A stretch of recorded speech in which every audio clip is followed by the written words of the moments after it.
Assalamualaikum warahmatullahi wabarakatuh. Saya Marsudi Suhud mengucapkan selamat Hari Bayangkara ke-77 tahun 2023. Saya mengucapkan terima kasih dan mengapresiasi kepada Polri yang telah terus-menerus menjaga dan mengupayakan bangsa Indonesia mendapatkan perasaan aman dan nyaman.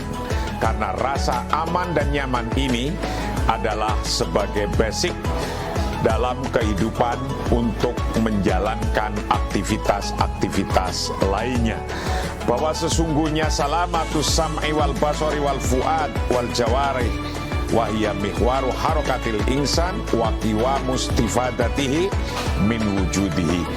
Bahwa sesungguhnya perasaan nyaman dan aman, apalagi dalam konteks bangsa Indonesia akan melaksanakan kegiatan pemilu yang kita juga bersama-sama ayo kita sambut dengan rasa gembira, rasa senang, perasaan aman dan nyaman. Mudah-mudahan Polri tetap jaya. Wallahul muwaffiq ila aqwamit thoriq. Assalamualaikum warahmatullahi wabarakatuh.